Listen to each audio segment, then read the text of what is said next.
Well, we are so thrilled at One Country Project to introduce to the country and certainly to all of our faithful podcast listeners at the Hot Dish, the latest and perhaps the best member of our advisory board, Secretary Mike Espy, who has had a storied career in the state of Mississippi, a state that I think someday will be the next, hopefully, Georgia for the Democratic Party. But they won't do it without listening to amazing leaders like Secretary Espy. And so, Secretary Espy, welcome to the Hot Dish, and more importantly, welcome to the Board of Directors of One Country. Senator, thank you so much. I'm glad to be on Hot Dish, and very, very proud to be your newest board member of the One Country Project. I'm the newest, the latest, but I differ when you said I'm the best. I think I'm looking at the best right now. I've been following your work, and I'm very impressed, and that's why I wanted to be a part of what you're trying to accomplish.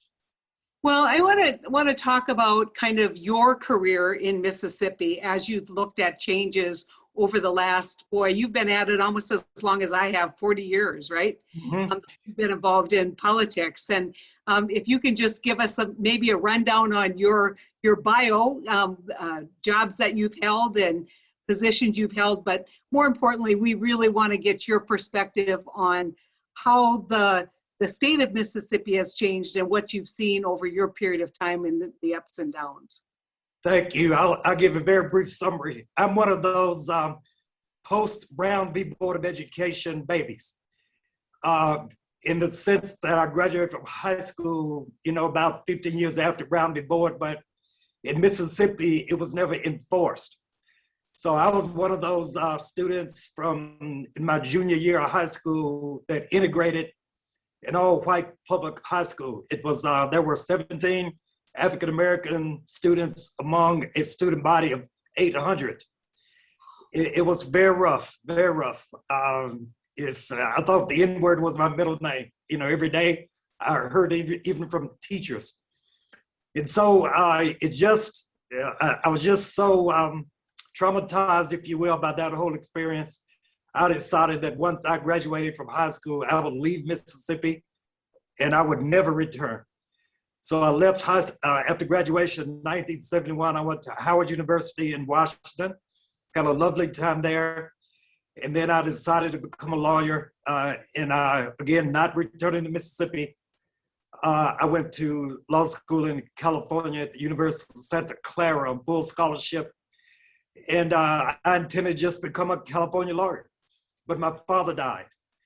And my mother was alone, so I returned to Mississippi, after law school, and I've been here ever since. So in the period of time, from then until now, I've been, I started out practicing law with legal services, mostly in the rural areas. And then I decided to get into government. I was the first African-American to become Assistant Secretary of State, the first African-American to become Assistant Attorney General. I decided to run for Congress in 1986 in a district that no African-American ever won before since Reconstruction. And I defeated a two-term Republican in a district that was not majority Black in 1986. And I served as a member of Congress from the Mississippi Delta, a very rural district, from 1986 to 1992. And then I got to know Bill Clinton, helped him run for president, and he nominated me for Secretary of Agriculture. So I decided to resign my seat and to do that. And I was the Secretary of Agriculture for 2 years, 1992, 1993. And then I left there to return to Mississippi for private practice. And I've done a number of different things, different boards until now. And so more recently, I decided to jump back into politics. I ran for the U.S. Senate to try to get to where you were in 2018. And that was a special election. Thad Cochran had died, and we decided to run then. I thought I was a natural successor to Thad Cochran, to be honest. Thad was moderate, Thad was reasonable, Thad dealt with everyone regardless of race, Thad was forward thinking. And I honestly, I thought I would be his natural successor, but And if I I was a can, Democrat. yeah, if I can say something about Senator Cochran, Yes. you know, when people have the expression Southern gentleman, that Mhm. was No doubt. an amazing storied career. But you know, you look at people like Senator Cochran and you wonder whatever happened to What people happened? who served. Yeah, but Because I agree with you. absolutely, he was a dear friend of mine, but more than that, he supported a program here in Mississippi. I'm the chairman of a CDFI board, Community Development Financial Institution. It's a $400 million enterprise. I don't get anything. I'm not paid, but I'm the chairman, and we fund mortgages for low-income persons, businesses in the Delta.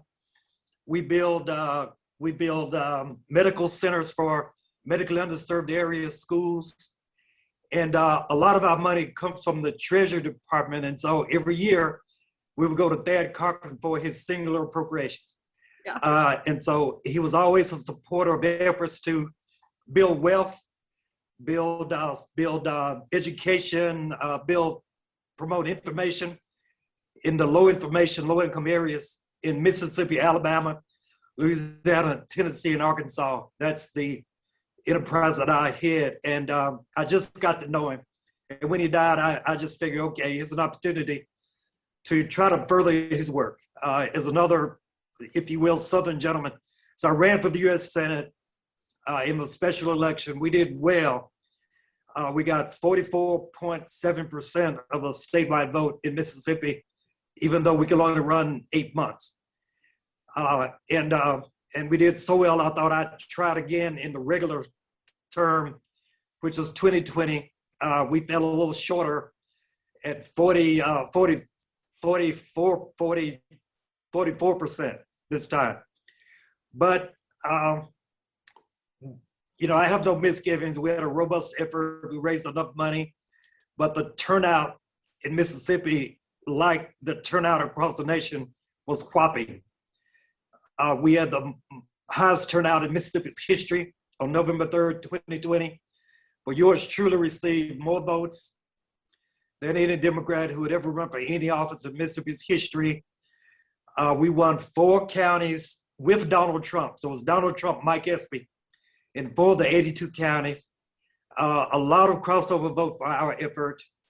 More Republican votes for the Espy Senate race than any Democrat who had ever run for Senate in the nation except Steve Bullock and Doug Jones.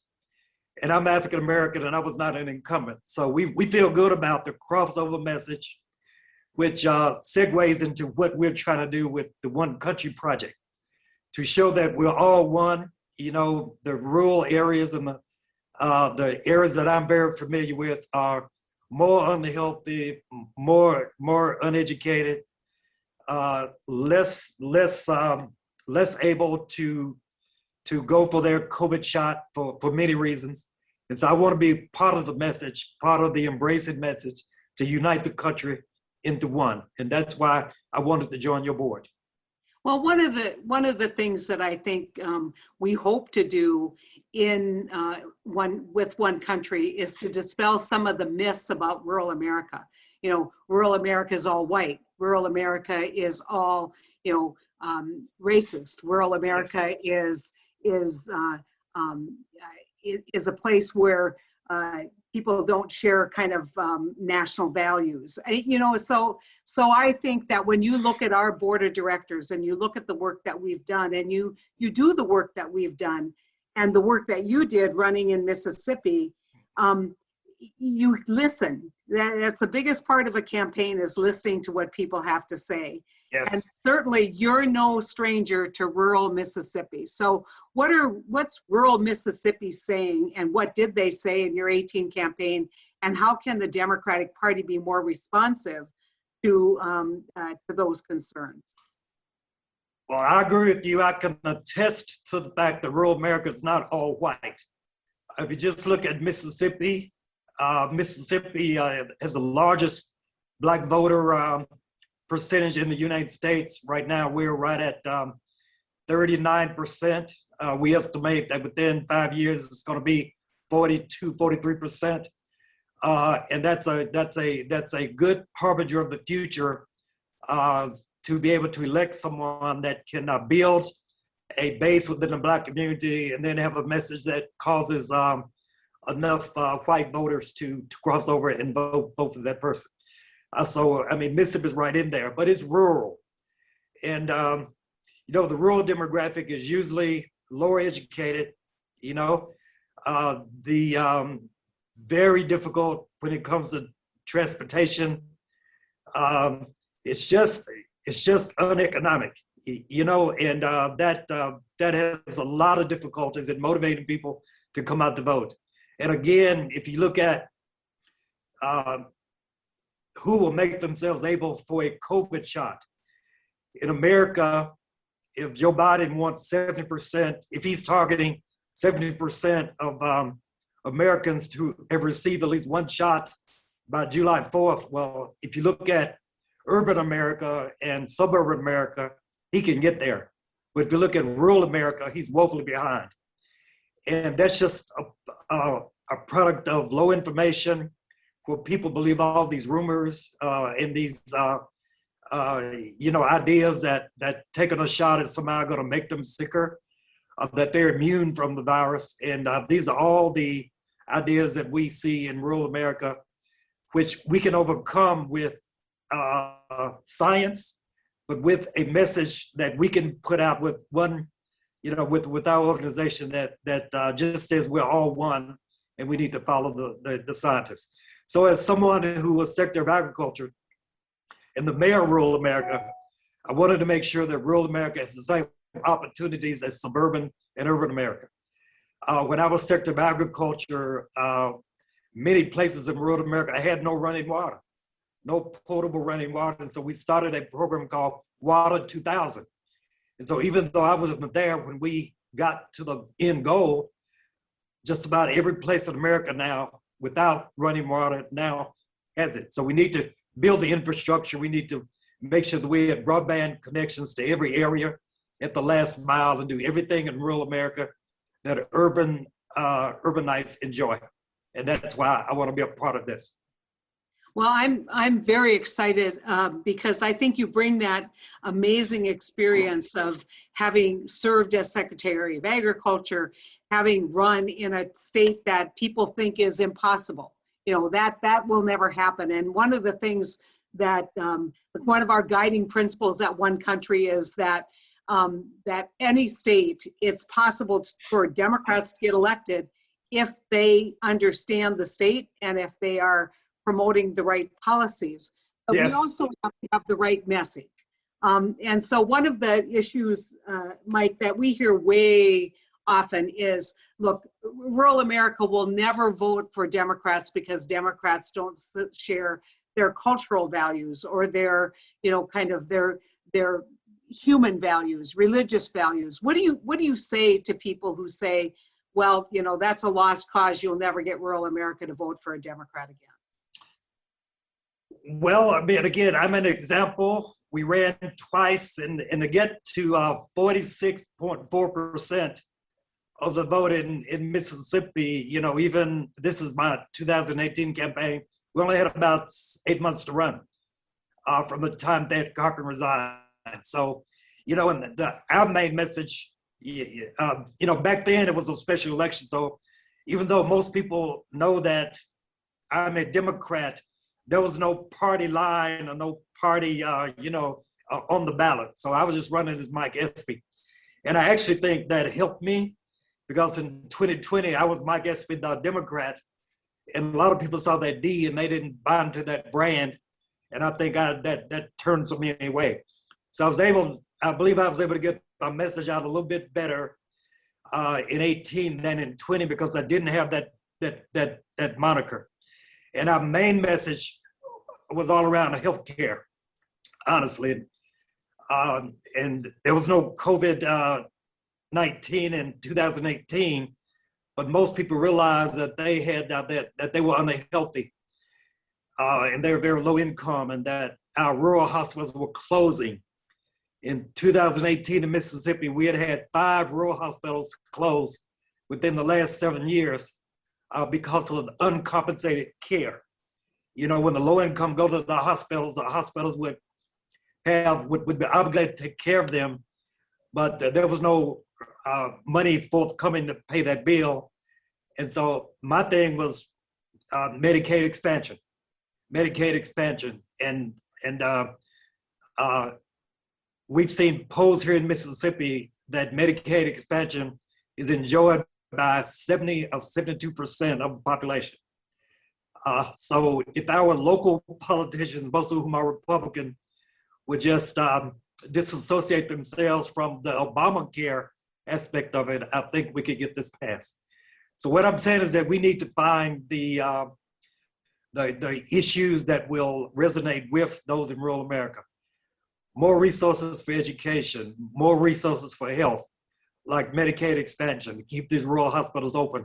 And once we do that, even if you are a Democrat, that is a unifying message and one that we could sell. Well, and you know, the frustrating thing is you take a look at the COVID relief package that was passed in the Biden administration, supported by the overwhelming majority of Americans. You know, they don't, but they don't associate that with the Democratic Party. Yes. You know, every Republican voted against it. And so, you know, we think, and I think it's fair to say that we've got the right policies, whether it's expanding broadband, whether it's looking at rural infrastructure, whether it's Medicaid expansion, you know, all of those programs that give people a step up, that create that opportunity because they can be healthier. Their kids can start out with a better education with pre-K when we fund it. I mean, just all of those programs, but yet that we think exemplify the Democratic Party, but that's not what people hear or see when they think about a Democrat. And, you know, I think your experience is no different than mine or Joe Donnelly's in terms of overcoming the brand. So here's the tough question, because it's not likely that you and I are going to become Republicans. That's not how we think. And it's not the policies that we think work for America. But how do we overcome that brand identity that people have with the Democratic Party, whether it's socialism or defund the police or, you know, kind of more radical, you know, kinds of policies that frustrate people? How do we overcome that? That is a tough question. Honestly, I think it's going to take time. I think it's going to take more appeal to the younger demographic. Honestly, here in Mississippi, if you are in your 70s or in your late 60s and you've been voting Republican all that time, you know, you're not going to be predisposed to open up to a message that you've been ignoring and spurning for decades and more. But we see here in Mississippi as the economy grows, as incomes increase, as educational levels expand to higher and higher levels, if we get more flavor of suburban cultures, enclaves around the cities like Jackson and the university towns, we see more appreciation for these the issues that are generally branded as democratic. More money for education, more money for broadband, more money for health, and all we have to do is just keep putting the message out there, and maybe focus it a little bit more toward age and culture. I think once we do that, then little by little we will we'll begin to break over. Yeah, I mean, I think that when we look at culture, you know, the culture of equality, that is a value that I think every Democrat shares. That we all start from different places, but you can't have people having to climb big mountains to get to Yes. Yeah, we've got to level the playing field for everyone. And those of us who started from a place where we had a little bit more advantage. In my case, it wasn't economic, Yeah. but certainly being white in America Yes. is the first advantage that I had. And then having parents who valued education and who were stable and important influences in my life. I count my blessings. Warren Buffett always says, you win the ovarian lottery, right? Yeah.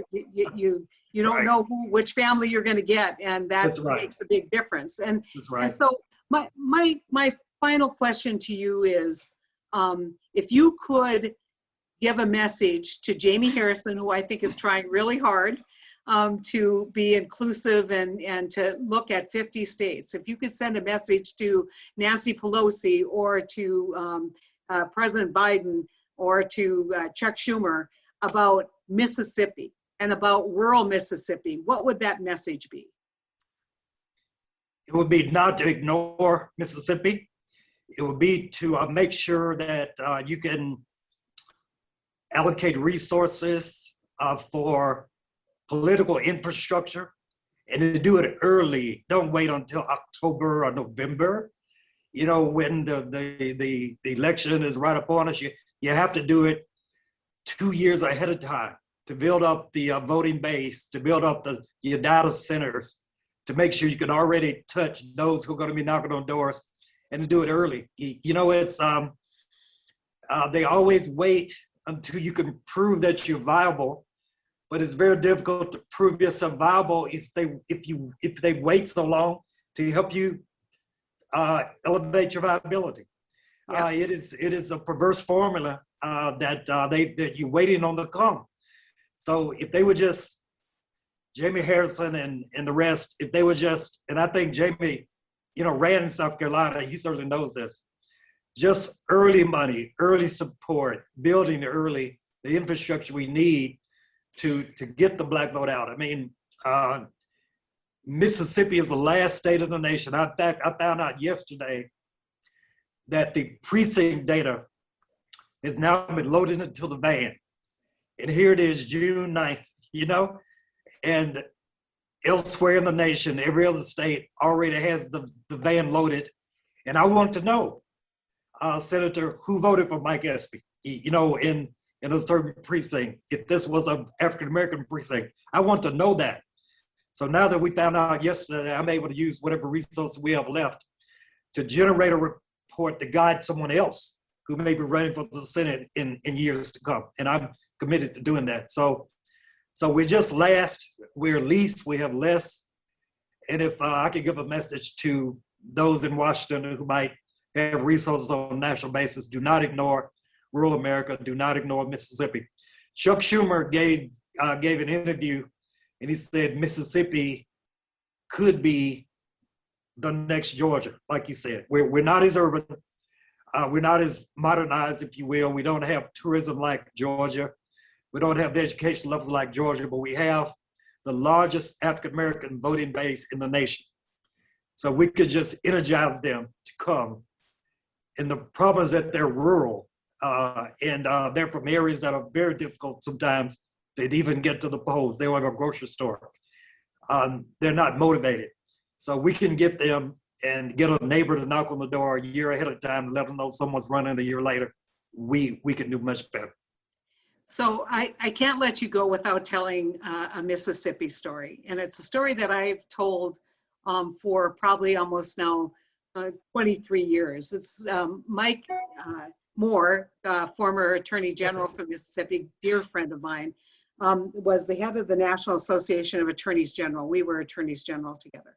Yes. And it was right after a horrible shooting in Pearl, Mississippi at your high school.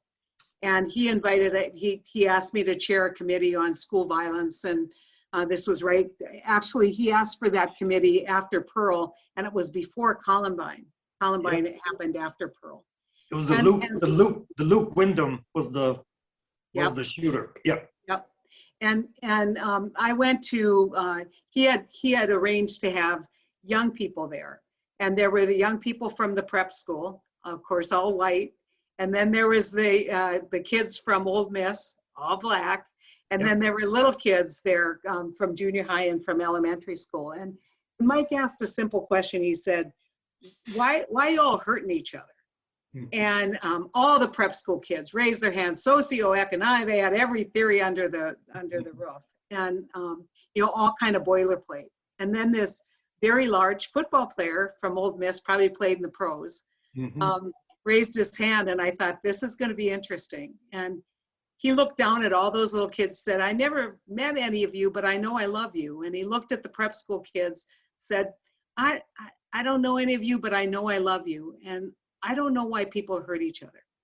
And I tell that story because I say all the knowledge in the world doesn't replace wisdom. But that young man was wise beyond his years. He understood this was about respect. He understood that this was about unifying to a common purpose of respect and honoring each other. And he taught me more that day about how we need to approach how we look at things. And I think when we lead with those values of equality and love and kind of coming together and helping each other, those are unifying values in America. But it's a lesson that I learned from a very wise young man from the state of Mississippi. And I'm deducing from your story who that young man was. During that period of time, I'm very familiar with Ole Miss. My son used to play there. But back during that period of time was probably Ben Williams. It might have been. Ben Williams, yes. He was very large. He went on to play with the Buffalo Bills. Yes. Okay, yes, I should look him up. And I should really drop him a note and find out if that was him. Because I have told that story. Yes. When I speak to people about politics and about, because I think Democrats tend to be very evidence-based, very data-driven. And I think one thing, and that's who I am. I tend to be evidence-based, data-driven. I want all of my knowledge, all of the studies, and it really gave me that aha moment that when we lose the forest for the trees. And he was an amazing young man, and I'll never forget that moment. And I'll never forget thinking Mississippi will always be on my map because they raised a son of Mississippi who was that wise. He is from my hometown. He's from my hometown. Really? Yeah, that's why we know him well. And he was elected Mr. Ole Miss. Oh, really? The first African American to ever, to have that title. So yeah, that sounds like that would be Ben Williams. I've got to get back and find out. Maybe ask Mike if he remembers this kid. But it was very moving, and I think. Mississippi, you look at Mississippi and you look at North Dakota, two completely different states, but two states that are part of this union and two states that share the same values, and those are American values. And when we can reflect those American values through the One Country Project, I think we will see success, not just for our political party, but more importantly for this country. And you are going to be part of that, my friend. I'll take on that responsibility to help you and help the others become one country, truly one country, not as polarized as recently we've seen. Yeah, well, God love you, Secretary, and you have a lovely rest of your week, and we look forward to your wisdom and your advice and your energy coming to One Country. Thanks so much. Let me be a part of it.